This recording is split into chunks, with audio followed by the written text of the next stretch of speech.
You find yourself thinking about old houses tonight, the kind of houses that stand on quiet streets, where the trees grow tall and the sidewalks crack gently under the weight of time.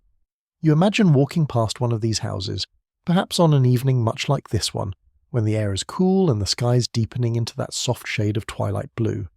The house you're thinking of is not particularly remarkable at first glance. It is old, yes, but not ancient. It is large, but not a mansion.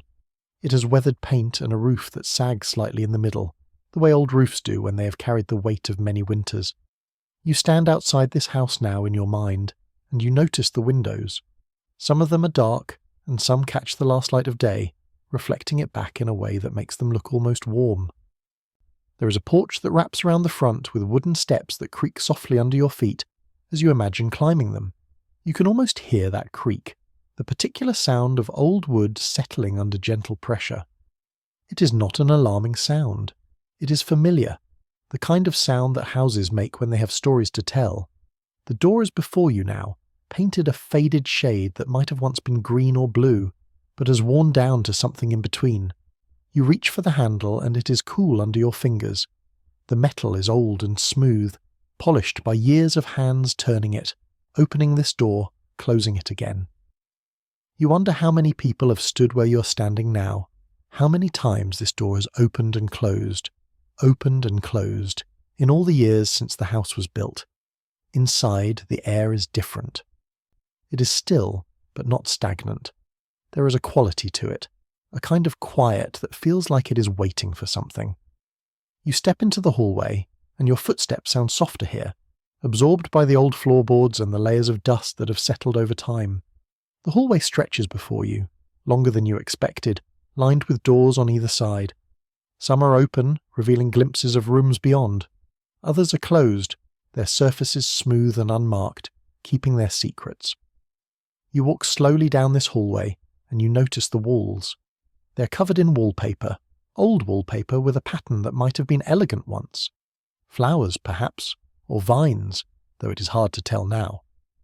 The colours have faded, and in some places the paper has begun to peel away, curling at the edges like old photographs. You run your hand along the wall as you walk, feeling the texture under your fingers. It is cool and slightly rough, and you can feel the bumps and ridges where the plaster beneath has begun to show through. There is a sound somewhere in the house. You stop walking and listen. It is faint, so faint that you might have imagined it. A soft scratching, like something moving behind the walls. You tilt your head, trying to locate the source of the sound, but it seems to come from everywhere and nowhere at once. It stops, and the silence returns, deeper than before. You wonder if you heard anything at all, or if it was just the house settling, the way old houses do. You continue down the hallway, passing more doors, more rooms. Some of them are empty, their floors bare and their windows letting in just enough light to see by. Others still hold furniture, shrouded in sheets that have turned grey with dust. There is a chair in one room, positioned by a window, as if someone once sat there to watch the street outside. You imagine that person sitting there day after day watching the world go by. What did they see? What did they think about? In the quiet hours when the house was still. The scratching sound comes again, a little louder this time. You pause in the doorway of one of the rooms and listen. It is definitely there. A soft rhythmic sound like fingernails on wood or something small moving through a narrow space. It lasts for a few moments, then fades away again. You wonder what could make such a sound. Mice, perhaps, or squirrels in the attic. Old houses always have their inhabitants, the small creatures that find their way in through cracks and gaps, making homes in the hidden spaces between the walls. But there is something about the sound that makes you curious. It is too deliberate somehow, too regular to be the random movements of an animal. You listen more carefully, and when it comes again, you notice a pattern to it. Scratch, scratch, pause, scratch, scratch, pause. It repeats over and over in the same rhythm, as if it is trying to tell you something, or as if it is following some kind of routine that only it understands. You move through the house slowly, following the sound as it echoes through the empty rooms. It seems to move with you, always just ahead, always just out of reach. You climb the stairs to the second floor and the steps creak under your weight, each one announcing your presence. The sound of your footsteps mingles with the scratching, creating a kind of strange music, a conversation between you and the house. At the top of the stairs, the hallway is darker. The windows here are smaller, and the light that comes through them is dimmed by years of grime. You can barely make out the shapes of the doors along the walls, but you can see enough to navigate. The scratching is louder up here, more insistent. You follow it to the end of the hallway, where there is a door that is slightly different from the others. It is narrower, and it sits at an odd angle as if it was added later as an afterthought. You open this door, and beyond it is another staircase, even narrower than the first. These stairs lead up to the attic, you realise. The steps are steeper, and the walls on either side are closer together, so that you have to turn your shoulders slightly to fit. You climb slowly, one step at a time, and with each step the scratching grows louder. It is coming from up here, you're certain now, from the attic, or from somewhere within the walls of the attic. The attic is a long, low space with a ceiling that slopes down on either side following the angle of the roof. There are beams running across it, dark and heavy, and between them you can see the underside of the roof itself, the old shingles and the gaps where light filters through. The floor is made of rough planks, and they shift slightly under your weight as you walk across them. There are boxes stacked here and there, old trunks and forgotten belongings, the accumulated debris of lives lived long ago. You stand in the centre of the attic and listen. The scratching has stopped. The silence is complete, almost oppressive in its weight. You can hear your own breathing, the soft intake and exhale of air, and the faint creaking of the house around you as it settles on its foundations. You wait, and after a moment, the scratching returns. It is close now, very close. You turn your head, trying to pinpoint exactly where it is coming from, and you realise that it is coming from the wall to your left, just a few feet away. You approach the wall slowly, and as you get closer, the scratching becomes more distinct. You can hear the individual scrapes now, the sound of something moving across a hard surface. You place your hand on the wall, and you can feel it. A faint vibration, barely noticeable, but there. Something is moving inside the wall, moving deliberately, in that same rhythmic pattern. Scratch, scratch, pause, scratch, scratch, pause. You wonder what it could be. The logical part of your mind suggests rats or some other small creature, but something about the sound does not fit that explanation. It is too purposeful, too consistent. You press your ear to the wall, and you can hear it even more clearly now. It sounds almost like a hand, you think, like fingers scratching at the inside of the wall, trying to get out or trying to get your attention. The thought sends a small shiver through you, but it is not a shiver of fear. It is more like curiosity, a wondering about what could create such a sound and why. You step back from the wall and look at it, really look at it, for the first time. The wallpaper here is even older than downstairs, and it has peeled away in large sections, revealing the bare plaster beneath. There are cracks in the plaster, thin lines that run from floor to ceiling, and in some places the plaster has crumbled away entirely, leaving small holes that open into the darkness beyond. You crouch down and peer into one of these holes, but you cannot see anything. It is too dark inside the wall, and the opening is too small. You reach for your phone, thinking to use the flashlight, but then you remember that this is not a real place. You are imagining this, letting your mind wander through the story of this house, feeling your way through it as if it were real. And in a way, it is real, at least as real as any story can be. You stand up again and brush the dust from your hands. The scratching continues, patient and persistent. You walk around the attic, examining the walls more closely. There are more cracks, more holes, scattered throughout. Some are small, no bigger than a coin. Others are larger, wide enough to fit your fist through if you were so inclined. You wonder what caused these holes.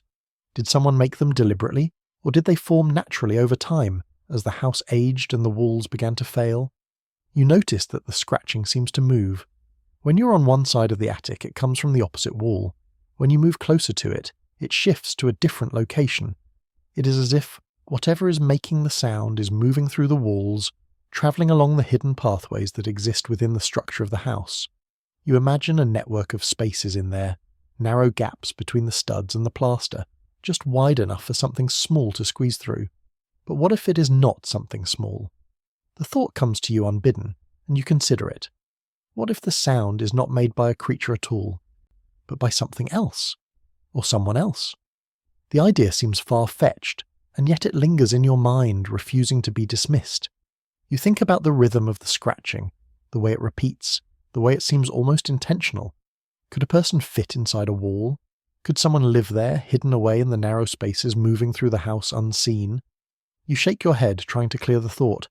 It is just a story, you remind yourself. An urban legend, the kind of tale people tell to entertain each other, to add a little mystery to the world. But even as you think this, you cannot help but wonder. Urban legends come from somewhere, after all. They start with a seed of truth, some small event or observation that grows and changes as it is passed from person to person, until it becomes something larger than itself. You sit down on one of the old trunks in the attic and you let your mind wander back to the beginning of the story. How did it start, you wonder? Who was the first person to hear the scratching, to notice something strange about this house? You imagine a family living here, going about their daily lives, cooking meals, having conversations, putting children to bed at night. And one evening, someone hears a sound, a soft scratching coming from the wall. They mention it to someone else, and that person listens and they hear it too. At first, they dismiss it. It is just the house settling, they say, or maybe there are mice in the walls. They set traps, or they call someone to take a look, and the person who comes tells them that yes, there are signs of mice, and he will take care of it. But the scratching does not stop. It continues, night after night, always in the same places, always with the same rhythm. The family begins to notice other things too, small things at first, objects that are not where they left them, a door that is open when they are certain they closed it, a feeling when they are alone in a room that they are not quite alone after all. You imagine how this would feel, living in a house with these small mysteries accumulating over time. At what point does curiosity turn to unease? At what point do you begin to wonder if there is something more going on, something beyond the ordinary explanations? You think about the nights especially, the way sounds are amplified in the dark, the way shadows take on shapes that seem almost alive. You picture someone lying in bed, listening to the scratching in the walls, wondering what it is, wondering if it is coming closer. But this is a sleep story, you remind yourself. It is not meant to frighten, only to soothe and to intrigue. The scratching is a mystery, yes, but it is a gentle mystery, one that invites you to ponder rather than to fear. You imagine the sound as a kind of companionship almost, a presence in the house that is strange but not threatening, something to wonder about as you drift off to sleep. You stand up from the trunk and walk to the small window at the end of the attic. It is grimy and difficult to see through, but you can make out the shapes of trees outside, their branches swaying gently in the evening breeze. The light is fading now, the sky deepening from blue to purple, and soon it will be night. You think about the house in the darkness, the way it will feel when all the light is gone and there is only the soft glow of the moon through the windows, if the moon is out at all. The scratching has stopped again, and you wonder if it is done for the evening, or if it is simply resting, gathering itself for another round. You listen to the silence, and it is a comfortable silence, the kind that wraps around you like a blanket. You can hear the distant sound of wind in the trees and the occasional creak of the house as it settles. These are good sounds, familiar sounds, the sounds of a house that has stood for a long time and will stand for a long time yet. You think about the legend again, the story of the woman in the walls. There are many versions of this story, you know. In some, she is a victim, someone who was hidden away and forgotten. In others, she is a wanderer, someone who chose to live in the hidden spaces away from the world. And in still others, she is something else entirely, something that defies easy explanation.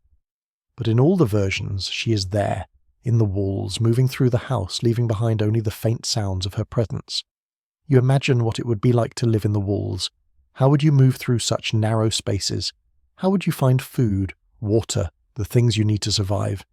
It seems impossible, and yet the legend persists, told and retold, changing slightly with each telling, but always returning to the same core image.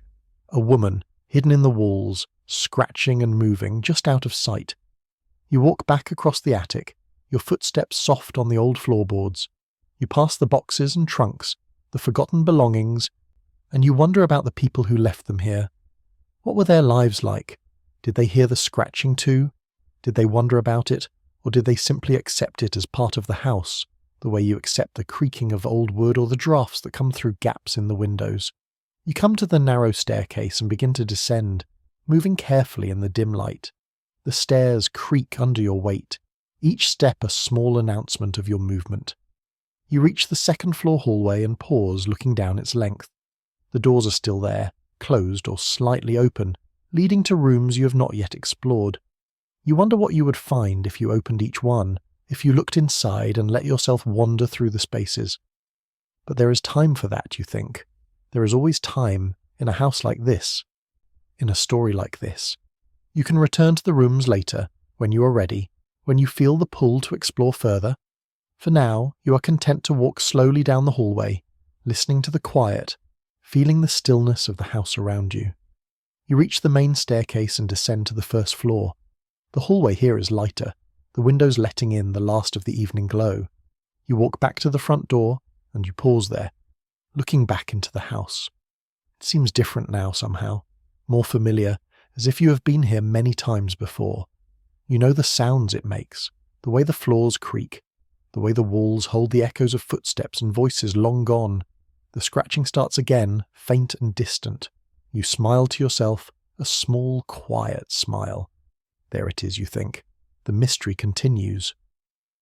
You wonder if anyone will ever solve it, if anyone will ever discover what makes that sound, what lives in the walls of this old house. Or perhaps it is better left unsolved, a question mark that lingers, a story that continues to be told. You step outside onto the porch, and the cool evening air greets you. The door closes behind you with a soft click, and you stand there for a moment, looking at the house from the outside once more. It looks peaceful in the fading light, its windows dark, its walls solid and silent. You could almost believe that there is nothing unusual about it at all, that it is just an old house, one of many, standing on a quiet street where the trees grow tall and the sidewalks crack gently under the weight of time. But you know better now. You know that there is something inside, something that moves and scratches, something that has become part of the legend of this place. And as you walk away down the creaking porch steps and along the sidewalk, you carry that knowledge with you, a small mystery to turn over in your mind as the night deepens and the world grows quiet. You think about the woman in the walls, whoever she might be, whatever she might be. Is she lonely, you wonder? Does she want to be found? Or does she prefer the solitude of her hidden spaces? Does she watch the people who come and go, the families who live in the house? Or is she lost in her own world, aware only of the walls around her and the rhythm of her own movements? These are questions without answers, and perhaps that is the point. Perhaps the beauty of the legend is in the not knowing, in the space it leaves for imagination and wonder. You can picture her however you like, young or old, kind or sorrowful, deliberate or lost. She can be whoever you need her to be in this moment, as you think about her moving through the walls, scratching softly, leaving behind the faint traces of her presence. You find yourself walking down a street now, a street that feels both familiar and strange. The houses on either side are dark, their windows reflecting the deepening sky. The trees rustle overhead, their leaves whispering secrets to each other in the evening breeze. You walk slowly, in no hurry to reach any particular destination. There is something peaceful about this moment, about the gentle transition from day to night, from activity to rest. You think about sleep, about the way it comes to you at the end of a long day. It is like this walk, you realize, a slow transition, a gradual letting go of the waking world and a gentle descent into something softer, something quieter. The legend of the woman in the walls is a perfect companion for this transition, you think. It is intriguing enough to hold your attention, but not so alarming that it disturbs your peace. It is a story to think about as your mind begins to wander, as your thoughts become less linear and more dreamlike. You imagine yourself back in the house, back in the attic, listening to the scratching. But this time, you are not standing. You're lying down, resting on one of the old sheets that cover the forgotten furniture. The scratching is there, a soft rhythmic presence, like a lullaby. Scratch, scratch, pause, scratch, scratch, pause. It is almost soothing in its way, almost comforting, a reminder that you are not alone, that there is something else here, something that shares this space with you. You let your eyes close in this imagined scene, and you listen. The sound continues, patient and persistent, and you find yourself matching your breathing to its rhythm. In, out, in time with the scratching. It is easy to do, natural, and it brings a sense of calm that spreads through you like warmth. The attic around you seems to fade, the details becoming less distinct, and all that remains is the sound and the darkness and the quiet. But you are still walking, you remind yourself, still moving through the evening streets, still thinking about the legend. You wonder how many people have heard this story, how many have imagined themselves in that house, listening to the scratching. It is a story that travels well, you think. It can be told anywhere. Adapted to any old house, any creaking building with walls that hide their secrets. The details change, but the core remains the same. Something is in the walls, something that should not be there, something that makes a sound. You think about the other versions of the legend, the ones where the woman is discovered. In some tellings, someone finally decides to investigate. They tear open a wall, or they find a hidden door, and they discover a space within the walls, a narrow passage that runs through the house. And there, in that passage, they find evidence of a presence. Perhaps it is a makeshift bed, or a collection of belongings, or simply the marks of hands and feet on the dusty surfaces. In some versions, they find the woman herself, still alive, still hiding. In others, they find only traces, the remnants of someone who was there but's now gone. These discoveries, when they happen, are always described with a mix of shock and sadness. The people who make them are disturbed by what they find, but also moved by it. There is something deeply human about the idea of someone living in such a way, hidden and alone, surviving in the margins of a house, in the spaces between. It speaks to a kind of desperation, or perhaps a kind of determination, that is both tragic and strangely admirable. But in the version you're thinking about tonight, the version that is designed for sleep, there is no discovery. The mystery remains unsolved, the scratching continues, and the woman, if she exists, stays hidden. This is the version that works best for drifting off, you think. The one that does not provide closure, that does not answer all the questions, but instead leaves them open, gentle, and unresolved, like a thought you can return to whenever you need a moment of quiet contemplation. You have been walking for some time now, and you realize that you have reached a park. It is a small park, with a few benches and a path that winds through a patch of trees. You can see the shapes of the trees against the darkening sky, their branches reaching upward like hands. You decide to sit on one of the benches for a moment to rest and to let your thoughts continue to wander. The bench is cool beneath you, and you can feel the wood worn smooth by years of use. You lean back and look up at the sky. A few stars are beginning to appear, faint points of light that grow brighter as the darkness deepens. You think about the house again, about the woman in the walls, and you wonder if she can see the stars. Are there gaps in the roof where light filters in? Does she ever find her way to a window, to a place where she can look out at the world beyond her hidden passages? You imagine her standing at a crack in the wall, peering through, watching the people who live in the house. She sees them go about their daily lives, unaware of her presence. She hears their conversations, their laughter, their arguments. She becomes a silent witness to their existence, a ghost in the walls, neither part of their world nor entirely separate from it. What does she feel, you wonder? Envy? Loneliness? Contentment? Or perhaps nothing at all, having grown so accustomed to her isolation that it has become simply the way things are. The scratching, in this interpretation, is not a plea for help or an attempt to escape. It is simply what she does, a habit, a routine. It is the way she marks her territory, or the way she communicates with the house itself, a conversation between her and the walls that shelter her. Scratch, scratch, pause. Scratch, scratch, pause. Over and over, a rhythm that has no beginning and no end, that simply is. You find this interpretation strangely comforting. The idea that the scratching is not a sign of distress, but rather a kind of peaceful coexistence, a way of being in the world that is different from your own, but not necessarily worse. It transforms the legend from something eerie into something almost Zen-like, a meditation on solitude and adaptation and the quiet spaces we all inhabit in one way or another. You sit on the bench and let these thoughts wash over you. The park is quiet and you can hear the soft rustling of leaves, the distant sound of a car passing on a nearby street, the chirping of a late evening bird settling in for the night. These sounds blend together, creating a gentle background hum that feels like the world's way of lulling itself to sleep. You think about all the houses in the world, all the old buildings with their hidden spaces and forgotten corners. How many of them have legends attached to them? How many have stories of strange sounds or unexplained events, tales that are passed down from resident to resident, growing and changing with each telling? It seems like almost every old house has something, some quirk or mystery that sets it apart, that gives it character and history beyond its mere physical structure. And perhaps that is what these legends are really about, you think. They are a way of acknowledging that houses are more than just wood and stone and plaster. They are repositories of memory, containers for the lives that have been lived within them. The scratching in the walls is not just a sound.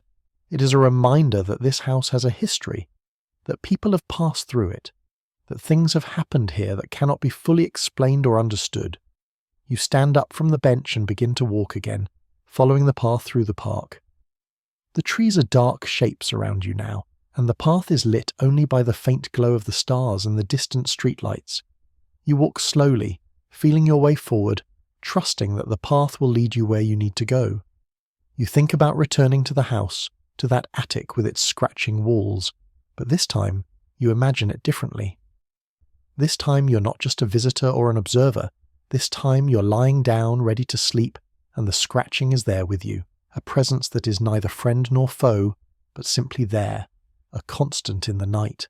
You let it lull you, let its rhythm guide your breathing, let it become part of the landscape of your dreams. Scratch, scratch, pause, scratch, scratch, pause. The sound echoes in your mind, and you realize that it has become almost musical. There is a beauty to it, a kind of minimalist percussion that speaks to something deep and primal in you. It is the sound of life continuing, of existence persisting, even in the hidden places, even in the dark. You imagine the woman in the walls one more time, but now she's not a figure of mystery or tragedy. She's simply there, a part of the house, as much a part of it as the floorboards or the roof tiles. She has her routine, her rhythm, and it is not so different from your own.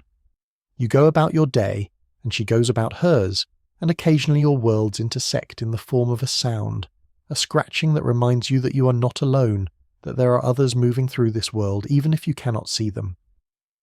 This thought brings you a sense of peace. The legend of the woman in the walls is no longer eerie or unsettling. It is simply a story about coexistence, about the many ways there are to live, to be, to move through the world. It is a reminder that there are always mysteries, always things we do not fully understand, and that this is okay. We do not need to solve every mystery, answer every question. Sometimes it is enough to simply acknowledge them, to let them be, to find comfort in the not knowing. You have reached the end of the path now, and you find yourself standing at the edge of the park, looking out at the street beyond. The houses here are dark, their residents settling in for the night, and you feel a kinship with them. These unseen people in their unseen homes, all moving towards sleep in their own ways. You wonder if any of them have legends attached to their houses, if any of them lie awake at night listening to strange sounds, turning them over in their minds, trying to make sense of them. You turn and walk back through the park, retracing your steps. The bench is there, waiting, and you sit down again. You're in no hurry. There is nowhere you need to be, nothing you need to do. This is a time for rest, for letting go, for allowing the day to fade and the night to take its place. You think about the scratching one more time, letting it fill your mind, and you realize that it has become a kind of anchor for you, a point of focus that keeps you grounded even as your thoughts begin to drift and scatter. Scratch, scratch, pause, scratch, scratch, pause. It is still there, in the house, in the walls, a steady presence that continues regardless of whether anyone is listening. It does not need an audience, it simply is. And in being, it creates a kind of continuity, a thread that runs through the night, connecting one moment to the next, one breath to the next, one thought to the next. You let your eyes close, and you imagine yourself back in the attic, lying on that old sheet surrounded by the forgotten belongings of lives long past. The scratching is there, close by, and you are no longer curious about it. You have accepted it, made peace with it.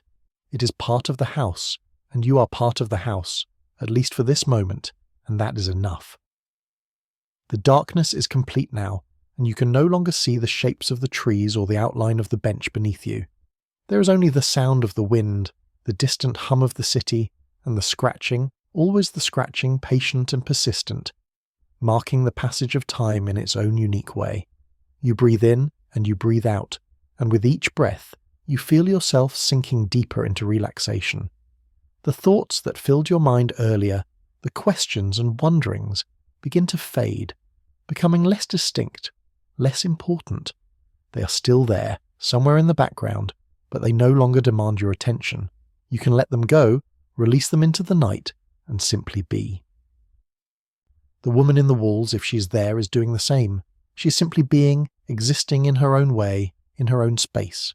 She does not need you to understand her, to explain her, to find her. She is content in her hiddenness, in her solitude, and perhaps there is something to learn from that.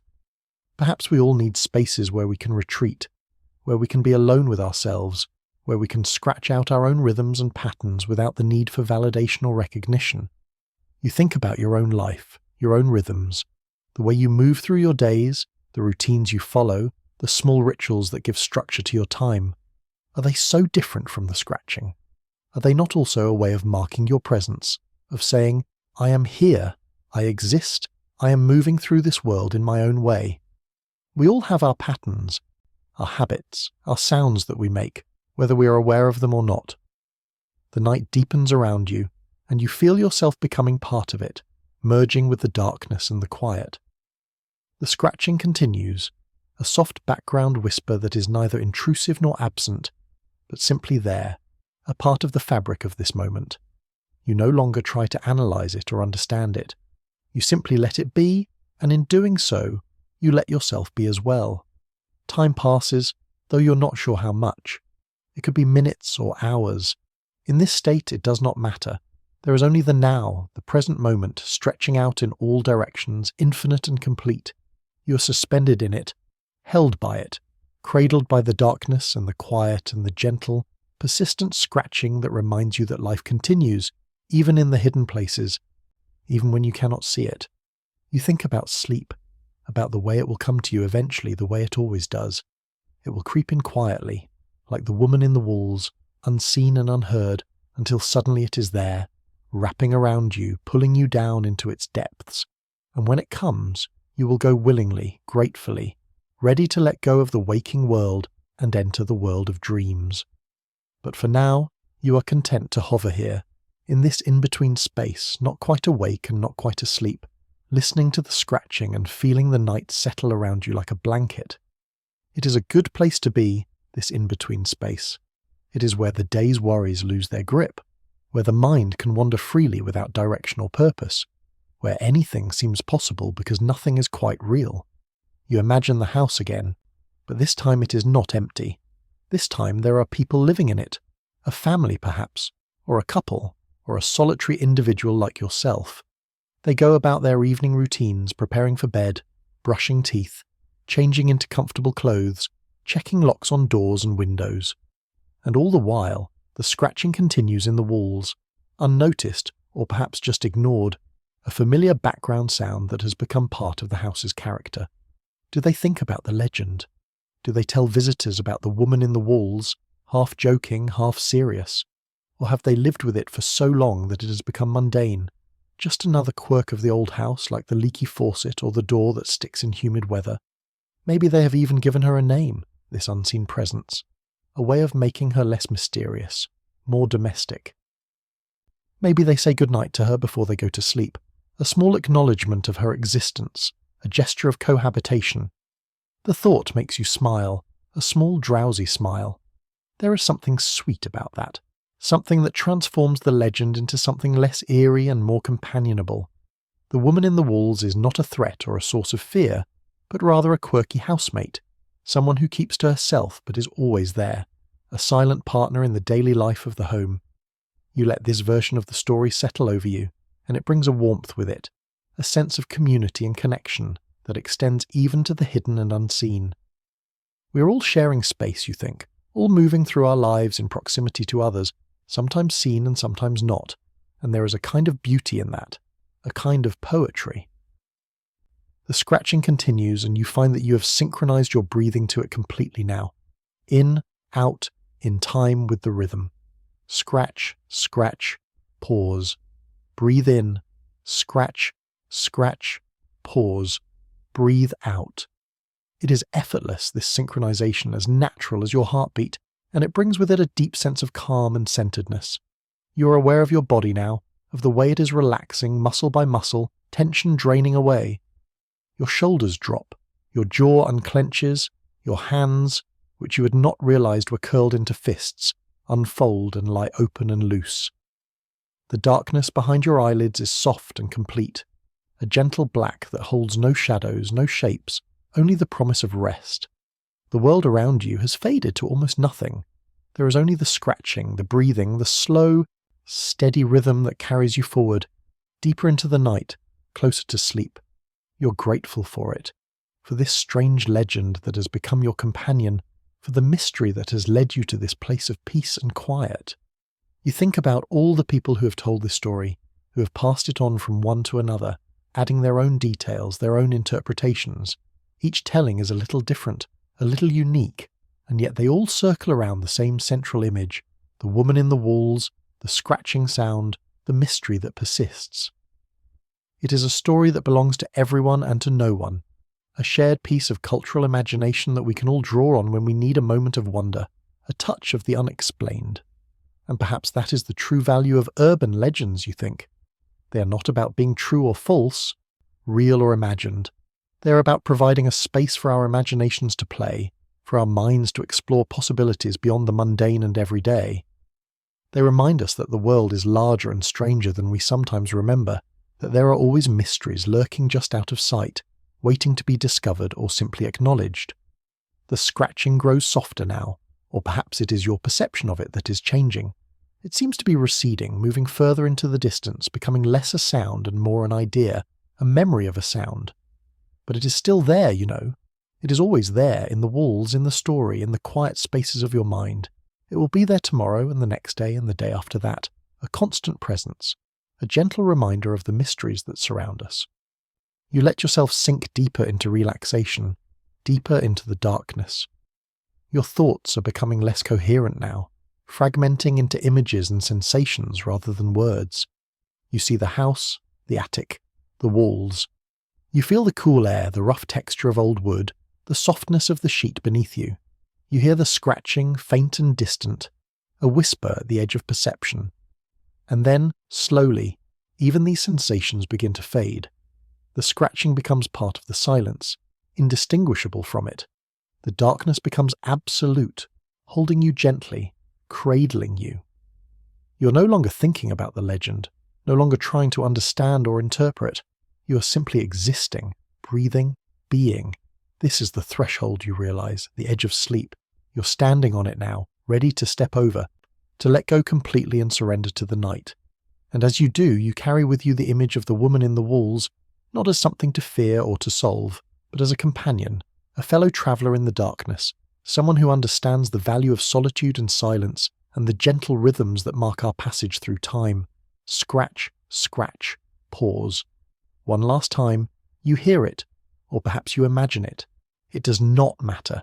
It is there, and you are here, and the boundary between reality and dream is dissolving, becoming permeable, allowing you to slip through effortlessly. You breathe in, and you breathe out, and with that breath, you let go. The world falls away, the story falls away, and all that remains is the soft, enveloping darkness and the quiet, and you are content. You are at peace. You are at last ready to sleep. The house stands in the darkness, its windows reflecting the faint light of the stars. Inside, the rooms are still, the hallways empty, the attic quiet.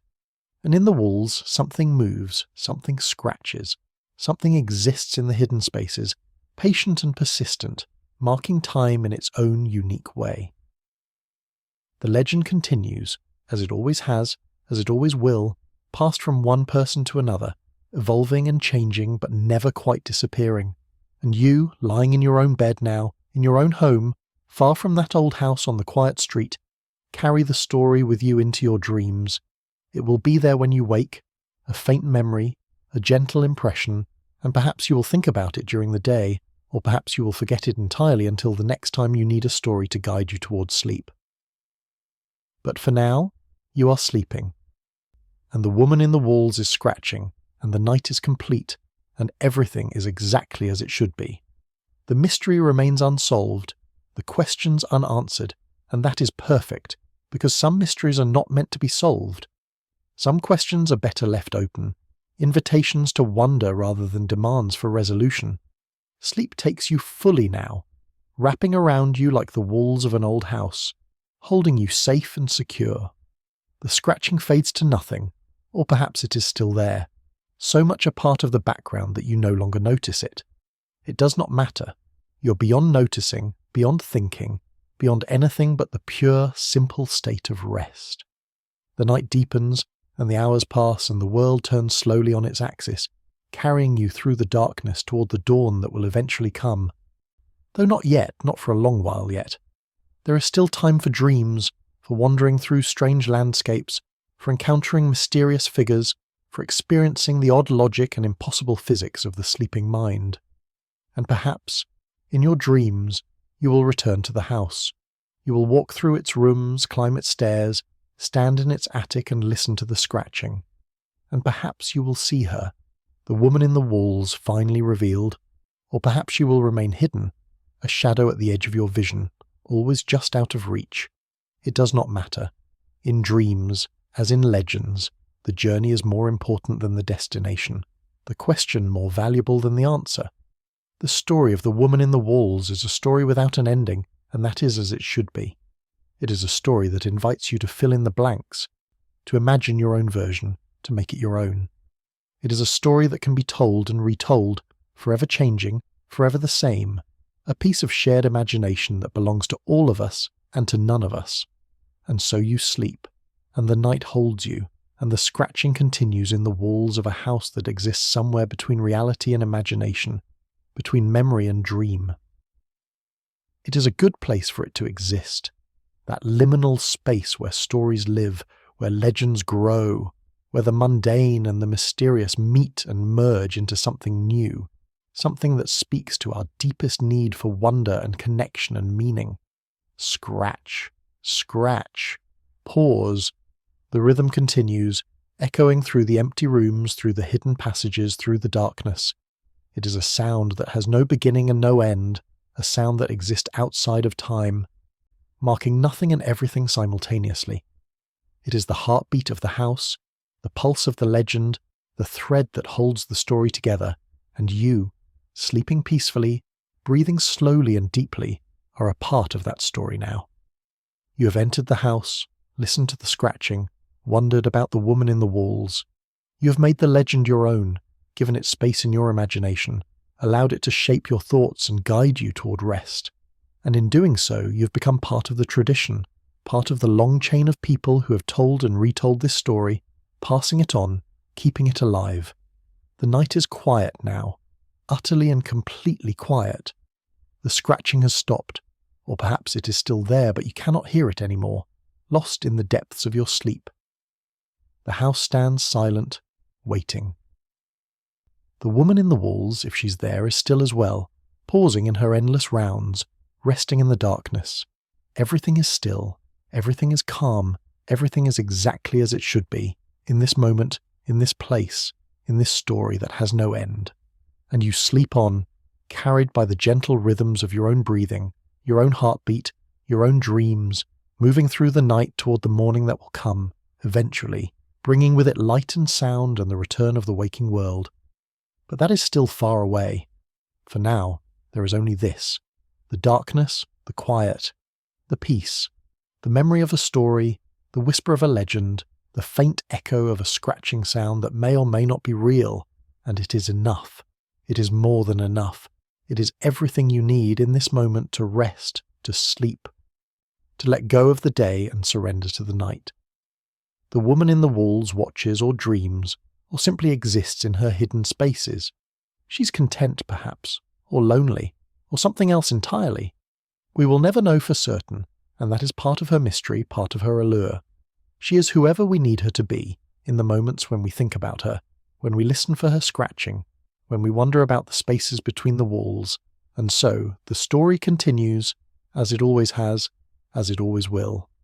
The legend of the woman in the walls, told and retold, changing and staying the same, living in the imaginations of everyone who hears it, who thinks about it, who carries it with them into their dreams. It is a gift, this legend, a small piece of mystery to hold on to in a world that too often demands certainty and clarity. It is a reminder that there is still room for wonder, still space for the unknown, still places where the imagination can roam free. You sleep deeply now, completely relaxed, completely at peace. The story has done its work, guiding you gently from wakefulness to sleep, from the bright world of consciousness to the soft world of dreams. And in your dreams, the house is there, waiting. The walls are there, hiding their secrets. The woman is there, moving through her hidden passages, scratching softly, marking time.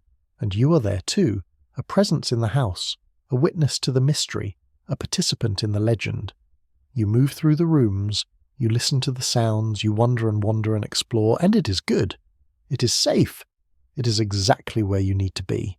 The night holds you, and the story holds you. And sleep holds you most gently of all. And somewhere, in the walls of an old house on a quiet street, something scratches, patient and persistent, keeping time with the beating of your heart, the rhythm of your breath, the slow passage of the hours through the darkness. Scratch, scratch, pause. Scratch, scratch, pause.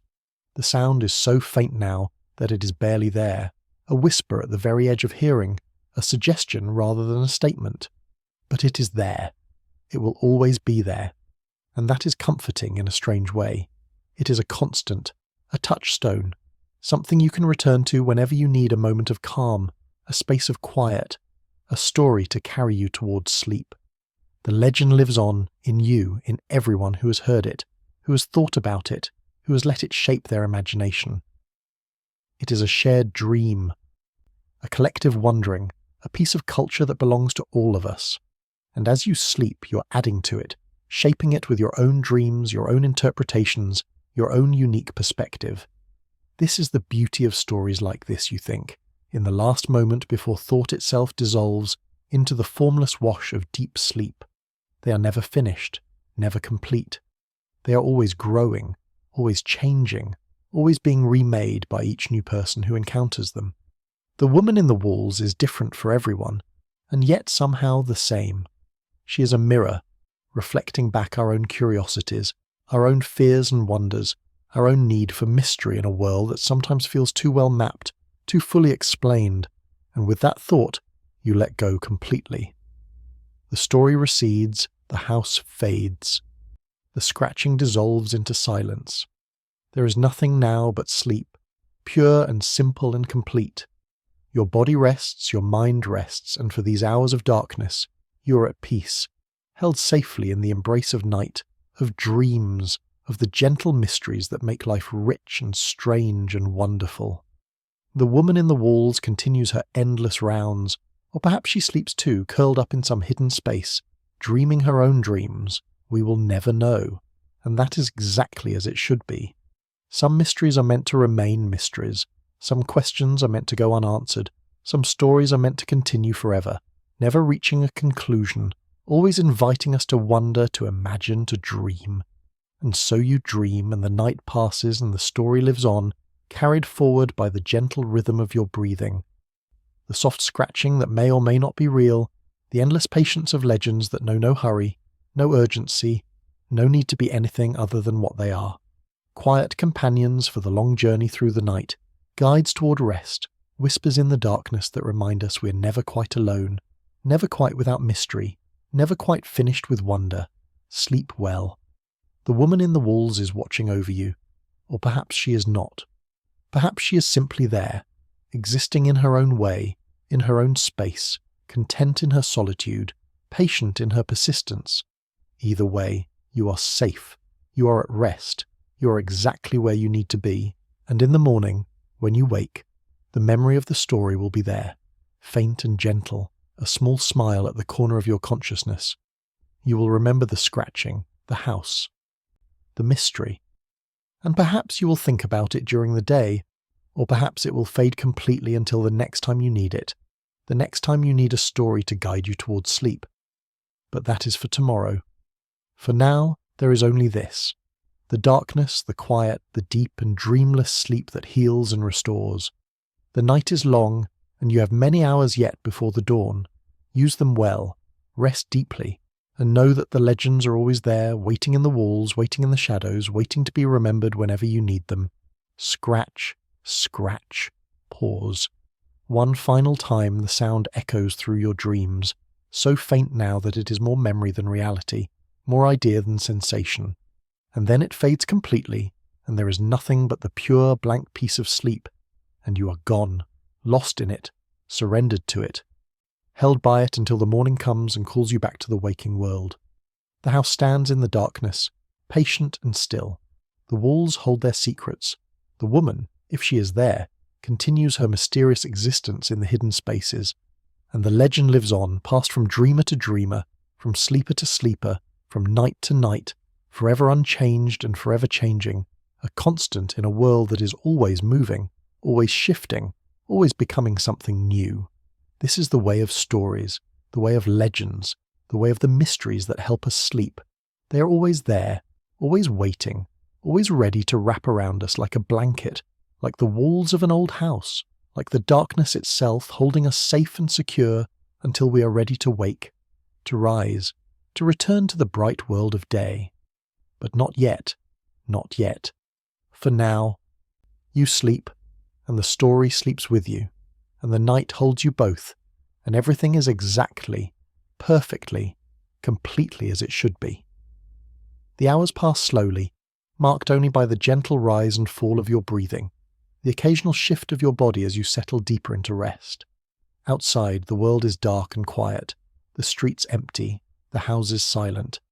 Everyone is sleeping, almost everyone, and those who are not are moving quietly, respectfully, honouring the sacred stillness of the night. In the house on the quiet street, in the attic with the sloping ceiling and the boxes full of forgotten belongings, the walls are still. No scratching disturbs them now. Perhaps the woman is sleeping too, curled up in her hidden space, dreaming her own mysterious dreams. Or perhaps she is watching, waiting, patient as always, knowing that eventually the scratching will return, that the rhythm will resume, that the legend will continue. Because legends do not need our attention to survive. They exist on their own, in their own way, independent of whether anyone is listening or believing or caring. They are patient, these stories, because they know that eventually someone will come along who needs them, who will hear them and wonder and carry them forward into the next generation.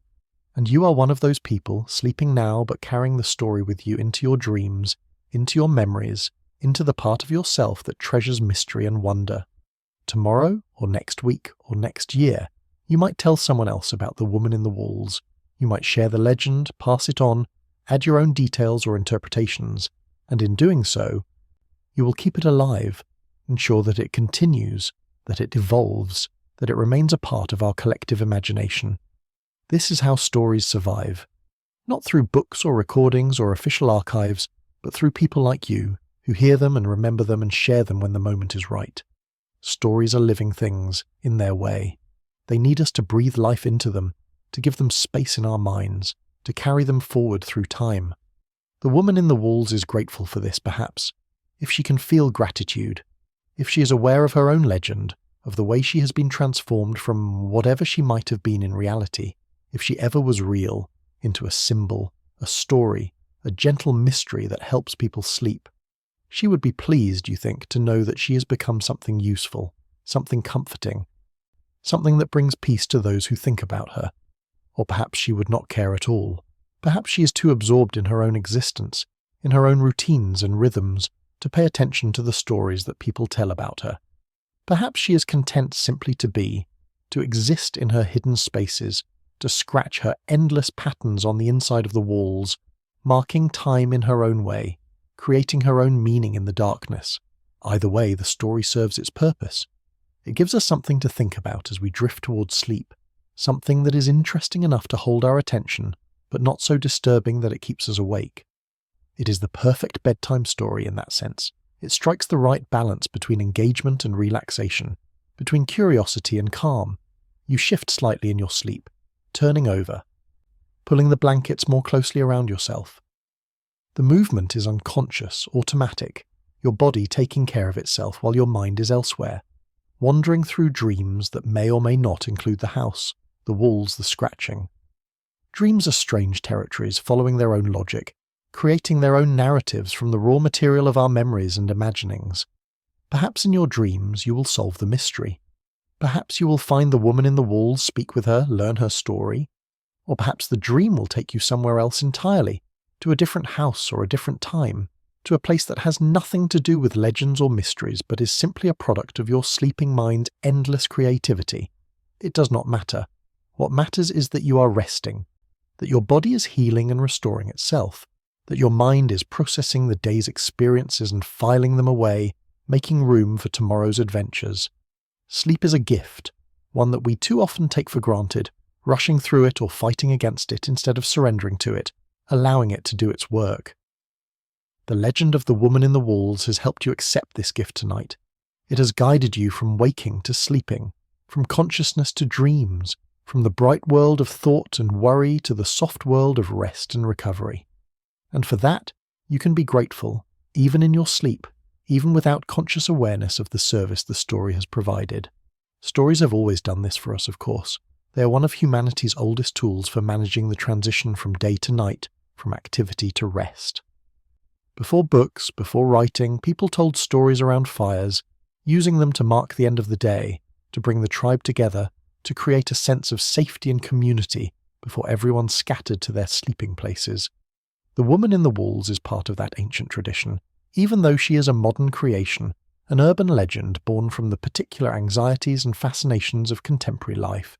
She speaks to our discomfort with old buildings, with hidden spaces, with the idea that we might not be alone even when we think we are, but she does so gently, without malice, and in doing so she becomes not a source of fear, but a companion, a fellow traveller through the night. The darkness deepens, if that is possible.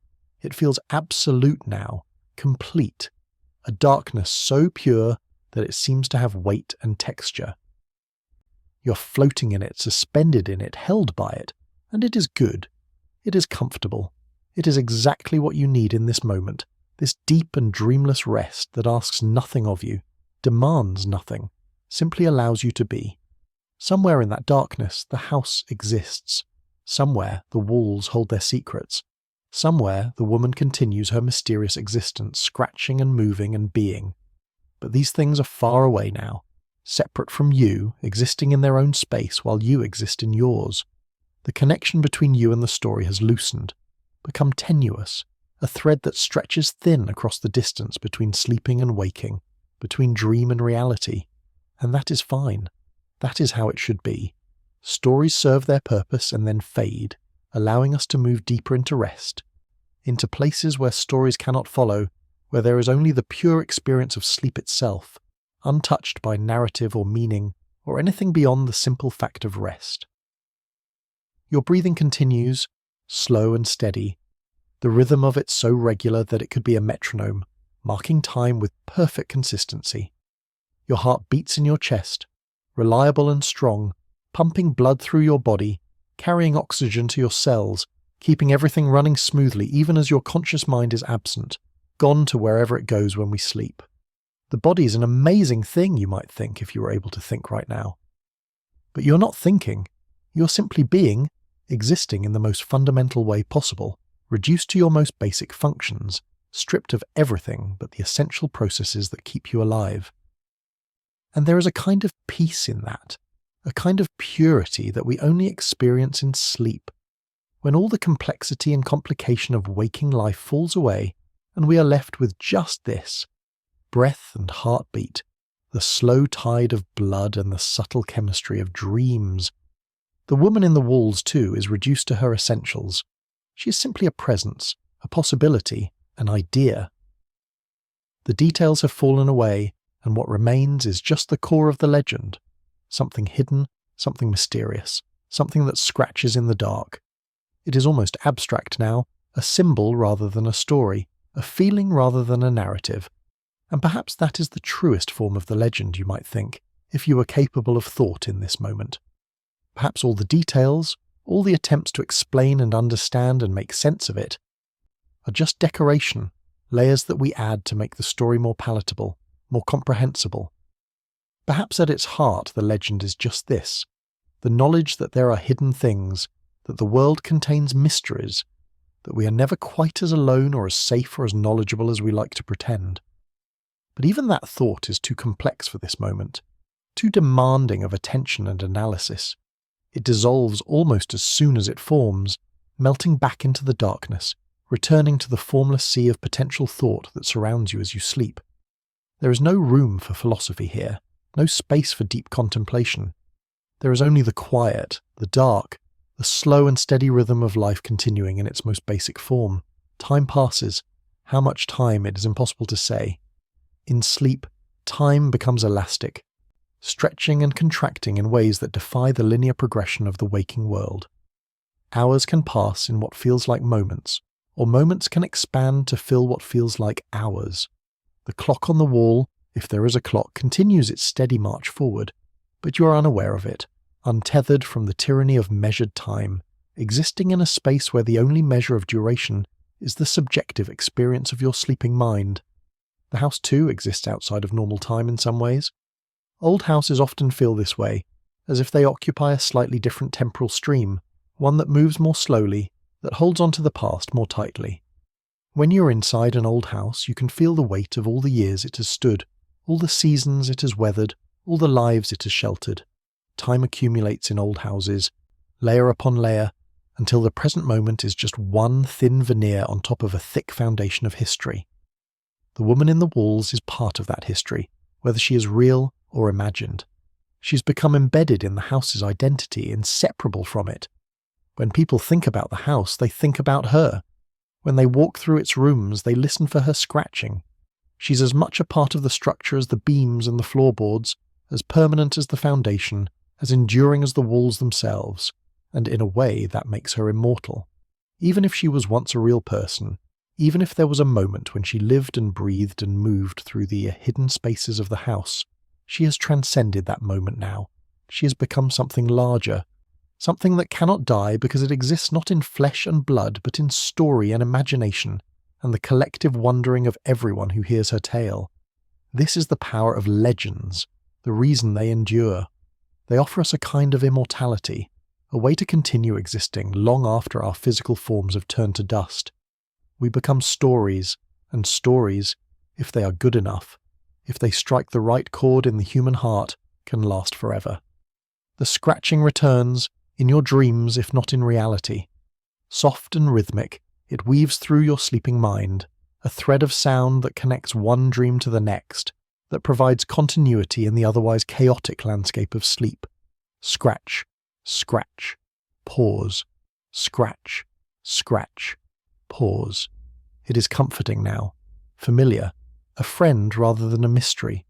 You have made peace with it, integrated it into your inner world, and it no longer disturbs or troubles you. In your dream, you're in the house again, but this time it is different. The walls are transparent somehow, and you can see inside them. You can see the narrow spaces, the gaps between the studs, the pathways that run through the structure like veins through a body. And there, moving through those spaces, you can see her. The woman in the walls. She is not frightening in your dream. She is simply there, a figure moving through her domain with grace and purpose. She does not acknowledge you, does not seem aware of your presence.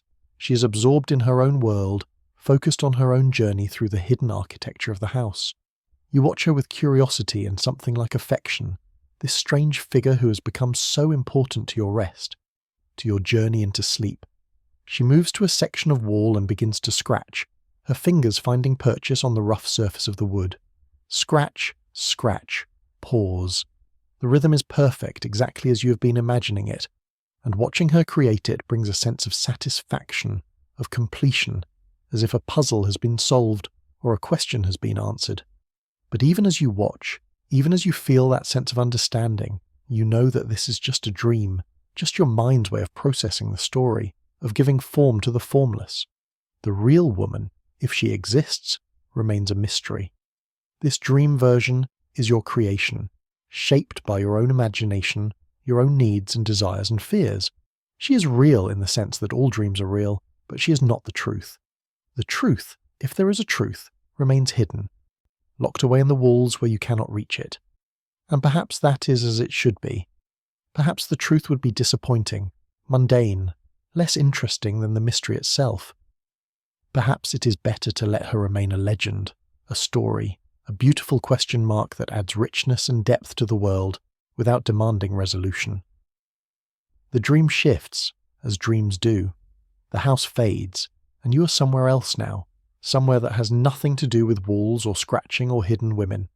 Your sleeping mind has moved on, following its own inscrutable logic, creating new scenarios and experiences from the vast reservoir of your memories and imaginings.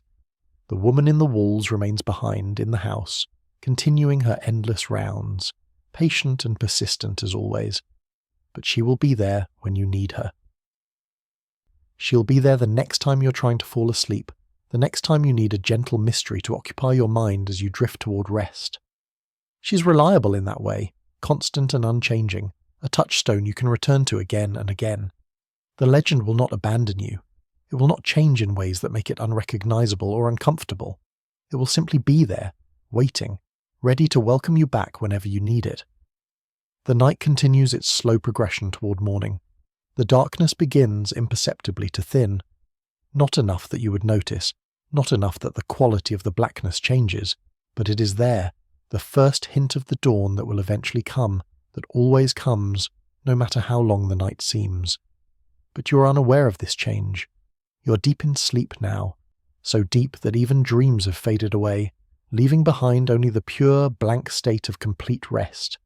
This is the most restorative kind of sleep, the kind that heals and renews, that allows the body and mind to perform their essential maintenance tasks without the interference of conscious thought or dream narratives. In this state, you are more like the house than like a person. You are simply existing, enduring, maintaining yourself against the slow entropy that time brings to all things. You are not thinking, or feeling, or experiencing in any conscious way. You simply are, in the most basic and fundamental sense of the word. The woman in the walls, too, is simply existing if she exists at all. She's not trying to escape or communicate or achieve any particular goal. She's simply moving through her space, scratching her patterns, being what she is. There is a kind of Zen beauty in that, a purity of existence that we rarely achieve in our complex, goal-oriented lives. She has reduced existence to its most basic elements: movement, sound, presence. Nothing more is needed. Nothing more is desired. The scratching continues, or perhaps it has stopped. It is impossible to say, from this distance, from this depth of sleep, but it does not matter. Whether the scratching continues or ceases, whether the woman exists or is merely a figment of collective imagination, the legend persists, and that is enough. The legend will outlive all of us, will continue to be told long after we are gone, will evolve and change and adapt to new contexts and new audiences, but will always retain its essential character, a mystery, a wondering, a question without an answer.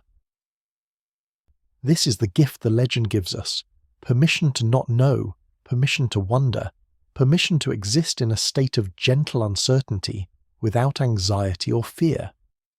In a world that constantly demands certainty, that insists we have answers and solutions and explanations for everything, the woman in the walls offers a different way of being.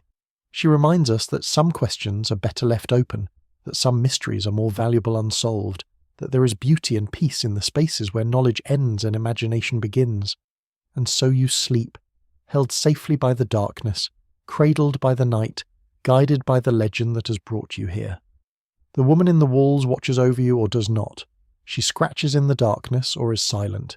She exists or does not exist. And all of these possibilities are equally true, equally valid, equally perfect in their own way. The hours pass, marked only by the imperceptible lightening of the sky, by the gradual shift from night toward morning, from darkness toward dawn. But you are unaware of this progression, lost in the depths of sleep, existing in a timeless space where there is no past or future, only the eternal present of rest and restoration. When morning comes, when the light finally reaches through your windows and touches your face, when the world begins to stir and the sounds of day start to intrude upon the silence of night, you will wake. You will open your eyes, return to consciousness, reconnect with the waking world and all its demands and complications, and you will remember, perhaps, the story that guided you into sleep. You will think about the woman in the walls, about the scratching, about the house on the quiet street, and you will smile, a small private smile, because you will remember the peace that the story brought you, the gentle transition from waking to sleeping that it facilitated. You will be grateful for it, in a wordless, unconscious way, and you will carry it with you through your day, a small comfort at the back of your mind, a reminder that there are mysteries in the world, that not everything needs to be explained or understood, that sometimes it is enough to simply wonder. But that is for later. For now, you sleep, and the night holds you, and the story exists in its perfect form, timeless and complete, a legend that has done its job and done it well, guiding another soul safely through the dark hours toward the light of a new day. The woman in the walls continues her rounds, or rests in her hidden space, or exists only in imagination and story. It does not matter which. What matters is that she is there, always there, waiting in the walls, ready to lend her mystery to those who need it, ready to share her gentle presence with those who are seeking rest and peace, and a moment of wonder in a world that too often seems devoid of magic. Scratch, scratch, pause. One final time, the sound echoes through the darkness, through the house, through the legend, through your sleeping mind, and then it fades, dissolving into silence, becoming memory, becoming dream, becoming nothing and everything at once. You sleep on, undisturbed, at peace, held safely by the night and by the story that has brought you here. And somewhere, in a house that may or may not exist, in walls that may or may not harbour secrets, the legend lives on, patient and persistent, waiting for the next person who needs it, waiting for the next telling, waiting to continue its journey through time and imagination and the collective unconscious of humanity.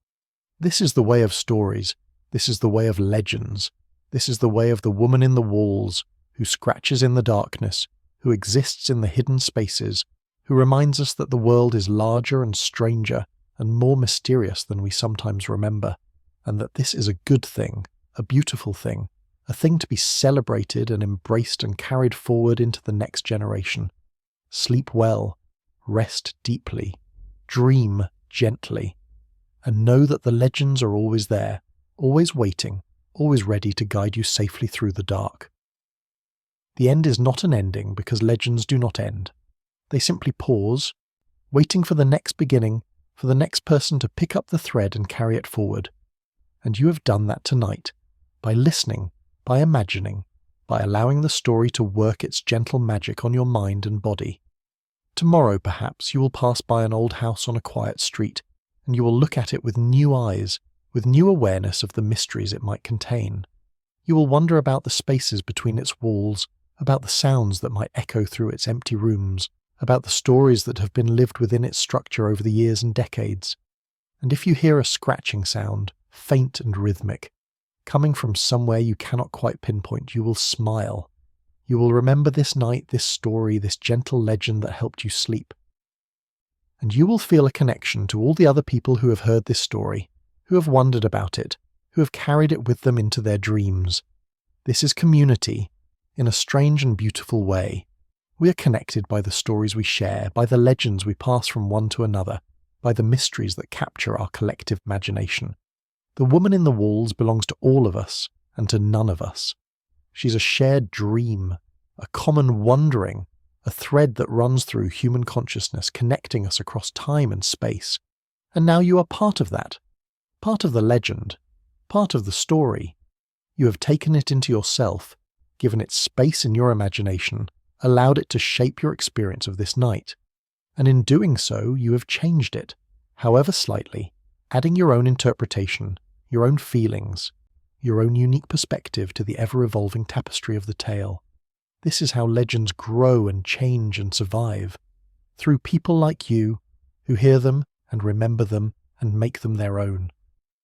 Through nights like this, when a story serves its purpose, guiding someone safely from waking to sleeping, from consciousness to dreams, from the bright world of day to the soft world of night.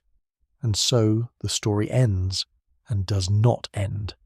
It simply is, existing in that timeless space where all good stories live, waiting to be remembered, waiting to be retold, waiting to work its magic again for someone else who needs it, who is seeking rest, who is looking for a gentle mystery to occupy their mind as they drift towards sleep.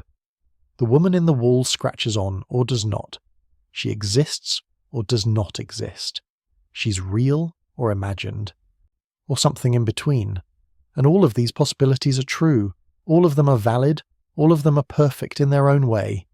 You sleep, and the night passes, and the story lives on, patient and persistent, exactly as it should be. Scratch, scratch, pause. Scratch, scratch, pause. The rhythm continues forever and always in the hidden spaces in the imagination, in the gentle mysteries that make life worth living. Sleep well.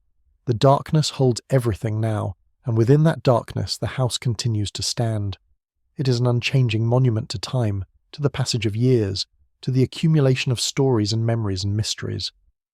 The walls remain solid, though they hide their secrets. The floorboards continue to creak with the invisible weight of history. The attic stays dim and dusty, filled with the remnants of lives that have come and gone, leaving behind only the objects they once treasured, now forgotten in boxes and trunks. You're still sleeping, deeply and peacefully, your body completely relaxed, your mind wandering through landscapes that shift and change with the fluid logic of dreams. Sometimes you're in the house, sometimes you're elsewhere. Sometimes the woman in the walls appears at the periphery of your awareness, a shadow moving through your dreamscape, and sometimes she's absent entirely, existing only as a vague sense of presence, a feeling that you're not quite alone even in your most solitary dream moments.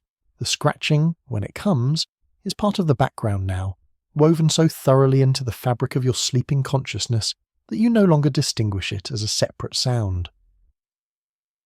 It is simply there, like your heartbeat, like your breathing, like the subtle hum of your nervous system processing the day's experiences and integrating them into your long-term memory. Scratch, scratch, pause, scratch, scratch, pause. The rhythm continues, endless and patient, marking time in a way that feels almost eternal. In the waking world, the night is moving toward its deepest point, that hour when the darkness feels most complete, when even the nocturnal creatures have settled into their own rhythms, when the world seems to hold its breath in anticipation of the eventual return of the light. But that return is still hours away, and for now the darkness reigns supreme, gentle and encompassing, a blanket that covers everything equally, without judgment or preference. The house, in your imagination and in the story that has guided you to this place of rest, exists in that same deep darkness now. There are no lights burning in its windows, no voices echo through its hallways, no footsteps disturb the dust on its stairs. It is completely still, completely silent, except for the scratching, always the scratching, that soft rhythmic sound that comes from within the walls, from the hidden spaces where the woman lives if she lives at all. You might wonder, if you were awake enough to wonder, what she does during these deepest hours of night.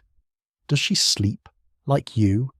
Does she rest in whatever space she has carved out for herself within the walls, curling up in some narrow nook, closing her eyes and surrendering to sleep the way you have? Or is she more active now, moving through her hidden pathways with greater confidence, knowing that the house is empty, that there is no one to hear her, no one to wonder about the sounds she makes? Perhaps this is when she explores most thoroughly, when she ventures furthest from her usual routes. Perhaps she finds her way to parts of the house she avoids during the day, when there might be people around to notice unusual sounds, or to investigate too closely. Perhaps she has favourite spots, places where she pauses to rest, to think, to simply exist in her own strange way. Or perhaps the distinction between day and night means nothing to her. Perhaps living as she does in the hidden spaces between the walls, she exists in a state of perpetual twilight, where the passage of time is marked not by the movement of the sun, but by other rhythms, other cycles that we who live in the visible world cannot perceive or understand. Perhaps her days and nights are measured by different standards, the patterns of sound in the house, the subtle changes in temperature, the way air moves through the gaps and cracks in the structure. The scratching continues, and you, in your sleep, continue to breathe in rhythm with it. This synchronization has become so natural now that it would be difficult to say whether you're following the scratching or whether the scratching, as it exists in your dreaming mind, is following you. The two rhythms have merged, become one, creating a harmony that is peaceful and complete. In your dream now, you're walking through the house again, but it is different from before. The rooms seem larger, the ceilings higher, the hallways longer. Everything has taken on a dreamlike quality, with proportions that shift and change as you move through them, with shadows that seem deeper and more substantial than they should be, with light that comes from no visible source but illuminates just enough for you to see where you're going. You're not afraid in this dream. There is no sense of danger, no feeling of threat. Instead, there is curiosity, a gentle wondering about what you might find as you move through these spaces. You open a door and find a room you have never seen before, filled with furniture covered in white sheets, with paintings on the walls that show landscapes you cannot quite recognize, with windows that look out onto views that seem both familiar and impossible. You continue through the house, and you realize that you are looking for something, though you're not sure what. Perhaps you're looking for the woman in the walls, perhaps you're looking for the source of the scratching, or perhaps you're simply exploring, allowing your dreaming mind to wander through this imagined space, discovering it as you go, creating it with each step you take.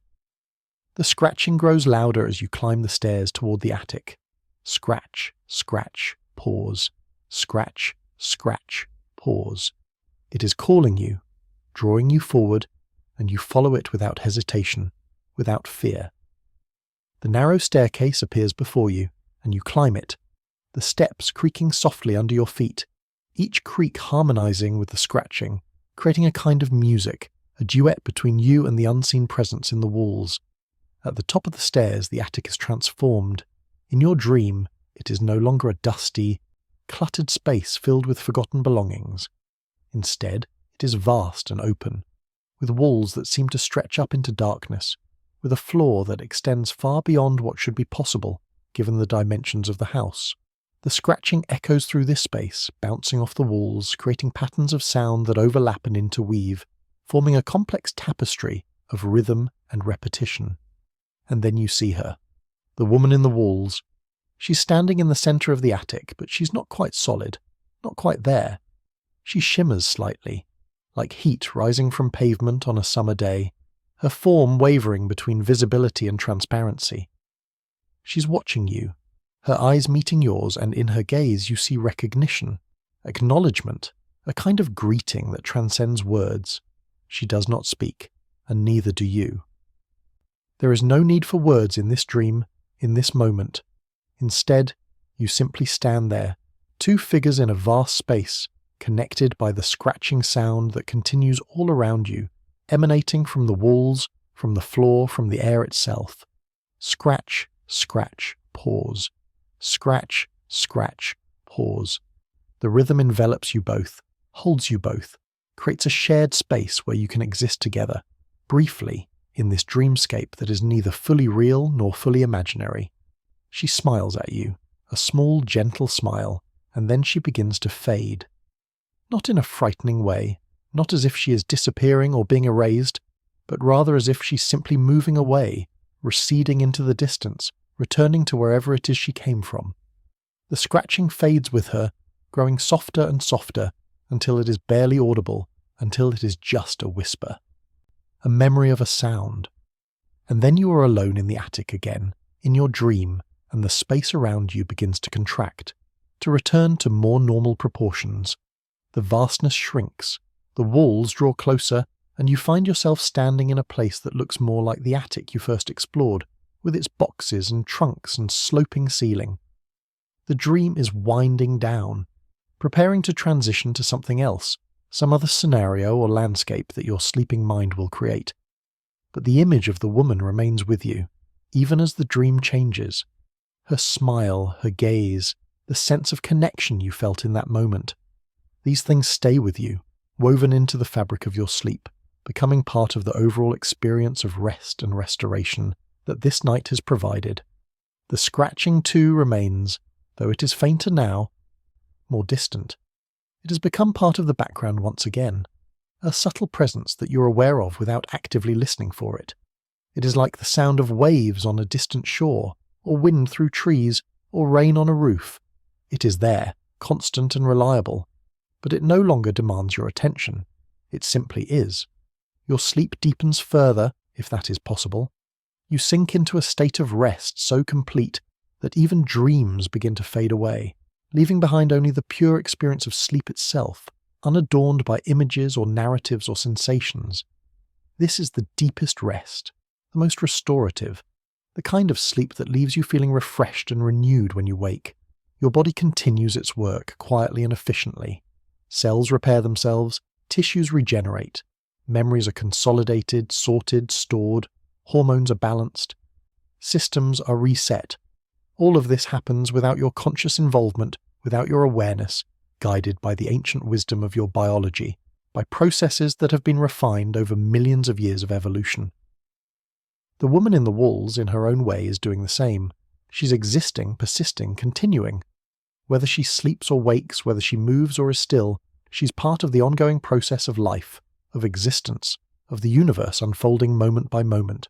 She is, in her way, as natural and inevitable as your own breathing, your own heartbeat, your own cycles of sleep and waking. The legend that surrounds her, the story that has been told and retold countless times, is also part of this ongoing process.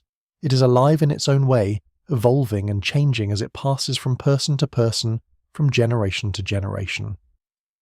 Each telling adds something new, takes something away, shifts the emphasis, changes the details, and yet the core remains the same. A woman in the walls, scratching, existing in the hidden spaces, reminding us of the mysteries that surround us. This is the power of stories, the reason they endure. They are not static things, fixed and unchanging. They are living, breathing entities that grow and evolve and adapt to the needs of the people who tell them and hear them. They serve different purposes at different times for different people. For you, tonight, the story of the woman in the walls has served as a guide towards sleep, a gentle mystery to occupy your mind as you transition from waking to sleeping. For others, at other times, the same story might serve different purposes. It might be a way to explore fears about isolation, about being hidden or forgotten. It might be a meditation on the nature of home, on the spaces we inhabit and the secrets they hold. It might be a ghost story told around a campfire designed to create a delicious shiver of fear. Or it might be a philosophical parable about the nature of perception, about the difference between what we see and what is actually there. The story is all of these things and none of them. It is whatever it needs to be in the moment, for the person who encounters it. And this flexibility, this adaptability, is what allows it to survive, to continue being told, to remain relevant across time and cultural changes. The night continues its slow march toward morning. The darkness is still deep, still complete, but somewhere, far off, the first hints of dawn are beginning to gather, though they are hours away yet from reaching the horizon. The stars continue to shine, the moon continues its arc across the sky, and the world continues to turn, carrying you through the darkness toward the light that will eventually come. But you are unaware of all of this. You are lost in sleep, deep and peaceful, held safely by the night and by the story that has brought you here. The woman in the walls is with you, in a sense, though she's not physically present. She exists in your mind, in your imagination, in the part of you that has welcomed her story and made it your own. Scratch, scratch, pause, scratch, scratch, pause. The rhythm continues, faint and distant now, more memory than reality, more dream than sound. But it is there, always there, waiting to be remembered, waiting to guide you back to this place of peace and rest the next time you need it. The house stands in the darkness, solid and patient. The walls hold their secrets. The floors remember every footstep that has ever crossed them. The windows reflect the night sky, holding images of stars and moon, of clouds passing overhead, of the slow dance of celestial bodies that continues whether we watch it or not. And within the walls, in those narrow spaces that exist between the studs and the plaster, in the gaps that architects and builders never intended for habitation, the legend persists. The woman is there, or the idea of her is there, or the possibility of her is there, It does not matter which. What matters is that the space exists, that the mystery remains, that there is still room in the world for wonder and uncertainty, and the gentle strangeness of stories that do not quite make sense. You breathe in, slowly, deeply, your lungs filling with air, your body extracting oxygen, your cells using that oxygen to fuel the countless processes that keep you alive. You breathe out, releasing carbon dioxide, completing the cycle, participating in the ancient dance of respiration that connects all living things. Scratch, scratch, pause. The scratching echoes your breath, or your breath echoes the scratching. The two rhythms are intertwined now, inseparable, creating a harmony that is both simple and profound. This is the rhythm of life, the basic pattern that underlies everything: intake and release, tension and relaxation, sound and silence, movement and stillness. The woman in the walls understands this rhythm, perhaps better than most. Living as she does in the hidden spaces, she has become attuned to the fundamental patterns of existence. She has stripped away all the unnecessary complications, all the distractions and diversions that fill most lives, and has reduced her existence to its essential elements: movement, sound, presence, persistence. There is something admirable about that, something almost monastic. She has found a way to be in the world that is entirely her own, that does not depend on the approval or understanding of others. She exists on her own terms, in her own way, following her own rhythms and patterns. She is, in a sense, completely free, even though she is also completely hidden, completely separate from the world of light and visibility and conventional interaction. The legend does not tell us if she is happy, if she's content with her existence. It does not tell us if she chose this life, or if it was forced upon her by circumstances beyond her control. These details are left ambiguous, open to interpretation, allowing each person who hears the story to imagine their own answers, to project their own feelings and thoughts onto this mysterious figure. And perhaps that ambiguity is the key to the story's endurance. By not providing definitive answers, by leaving so much open to interpretation, the legend creates space for imagination, for wonder, for each person to make the story their own. You can imagine the woman in the walls as tragic or liberated, as victim or rebel, as lost or found. She can be whatever you need her to be in this moment, as you think about her in the quiet darkness of your sleeping mind. The hours continue to pass, slow and steady, measured by the gentle movement of the earth, by the unchanging laws of physics and astronomy that govern the universe. Time is patient, time is inexorable, time continues whether we pay attention to it or not. And within the flow of time, stories persist, carried forward by the people who tell them and hear them and remember them. The woman in the walls is part of that flow now, part of the great river of human storytelling that stretches back to the beginning of language itself. She exists alongside all the other figures of legend and myth and folklore, the ghosts and spirits, the heroes and monsters, the tricksters and wise ones, the mysterious strangers and the forgotten ancients. She has joined that eternal parade of imaginary beings who help us make sense of the world, who give form to our fears and hopes and wonderings, and you, sleeping peacefully in your bed, are part of that tradition as well.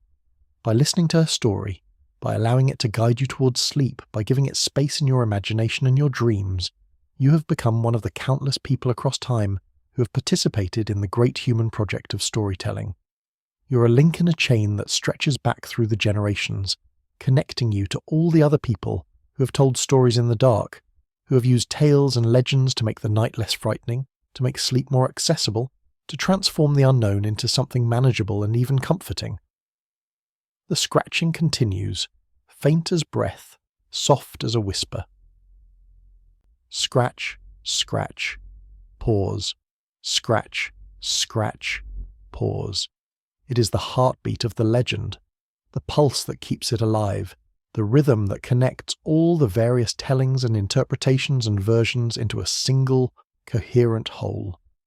As long as that rhythm persists, as long as someone, somewhere, is thinking about the woman in the walls, listening for her scratching, wondering about her existence, the legend will continue to live.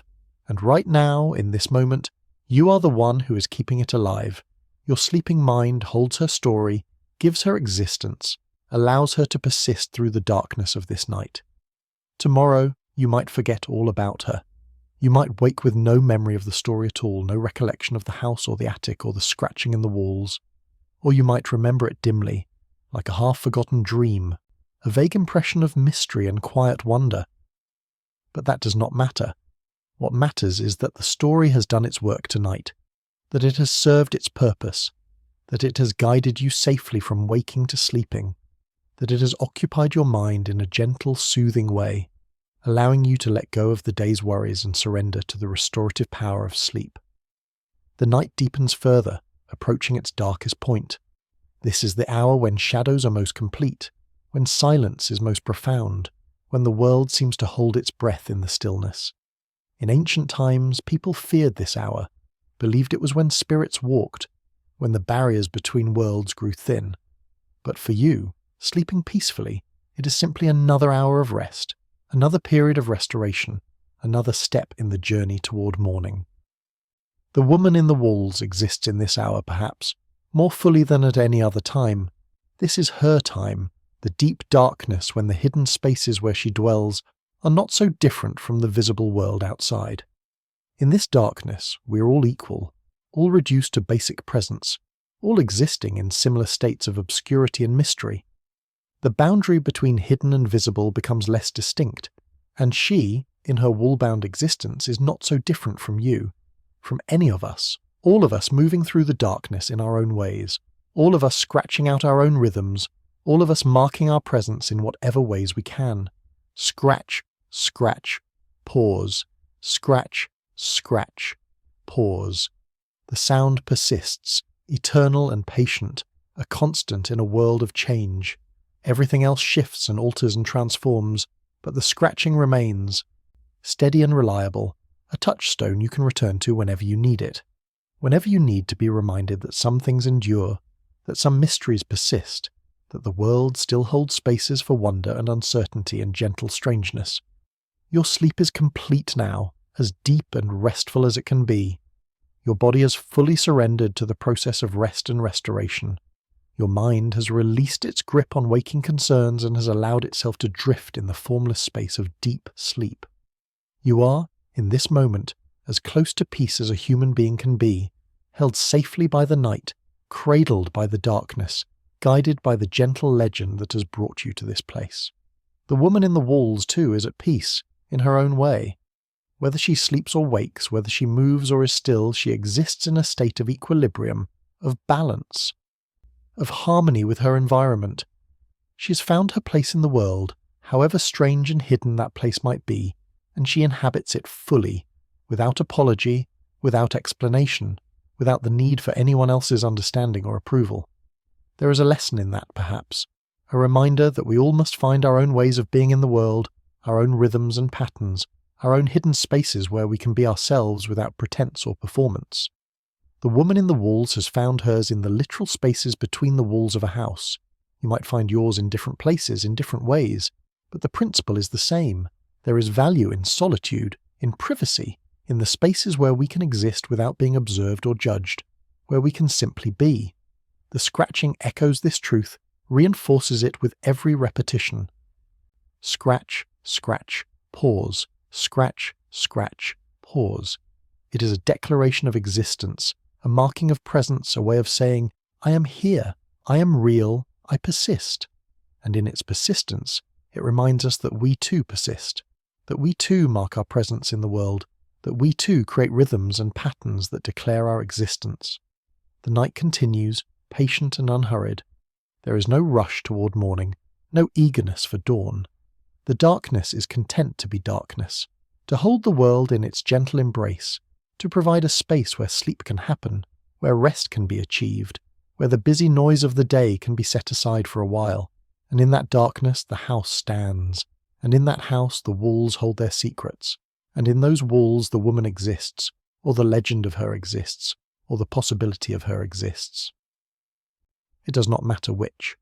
What matters is that the story persists, that it continues to be told, that it continues to serve its purpose of guiding people toward sleep, toward rest, toward the peace that comes from accepting mystery rather than always demanding answers. You sleep on, deeply and peacefully, your breathing slow and regular, your heartbeat steady and strong, your body and mind working together in the ancient dance of restoration and renewal. The night holds you, and the story holds you, and sleep holds you most gently of all. Scratch, scratch, pause. Scratch, scratch, pause. The rhythm continues, forever and always, in the walls, in the darkness, in the quiet spaces where legends live and mysteries persist, and the gentle strangeness of the world reminds us that there is still room for wonder, still space for the unknown, still places where imagination can roam free and unencumbered by the demands of rational explanation. Sleep well, you night wanderer. Sleep deeply, you seeker of mysteries. Sleep peacefully, you who have welcomed this strange story into your mind and allowed it to guide you toward the rest. The woman in the walls is with you, in her own way, sharing the darkness, sharing the silence, sharing the deep peace of the night. And in the morning, when you wake, when the light returns and the world becomes visible again, she will still be there, in the walls, in the story, in the quiet corners of your imagination, waiting for the next time you need her, waiting for the next night when you need a gentle mystery to guide you towards sleep. For now, though, there is only this, the darkness, the quiet, the deep and dreamless sleep that heals and restores. The night is still long, and you have hours yet to rest, hours yet to heal, hours yet to exist in this peaceful state of complete relaxation and surrender. Rest well. The woman in the walls is watching over you, or she is not. She is scratching in the darkness, or she is still. She is real, or imagined, or something in between. And all of these possibilities are true. All of them are valid. All of them are perfect in their own way. The legend continues, the scratching persists, and you sleep on safe and peaceful, held by the night and by the gentle mystery that has guided you to this place of rest. Sleep. The darkness wraps around everything now, complete and total. A presence that is almost tangible in its depth. You're so far into sleep that consciousness has become a distant memory, something that belongs to another world, another version of yourself that exists only in daylight, only in the waking hours. Here, in this deep place, you are pure rest, pure being, stripped of all the complications that define you when you're awake. The house, in the story that has guided you here, exists in a similar state. It is no longer just a structure of wood and stone and plaster. It has become something more, something almost alive, with its own rhythms and patterns, its own way of marking time. The walls breathe, in their fashion, expanding and contracting with changes in temperature and humidity. The floorboards shift and settle, adjusting to the weight they carry, responding to the forces that act upon them. The roof shelters everything beneath it, patient and protective, keeping out the weather, maintaining the boundary between inside and outside. And within those walls, in the spaces that were never meant for habitation, the woman continues her existence, or the legend of her continues, or the idea of her continues. The distinction has become meaningless now, in this deep place where you sleep.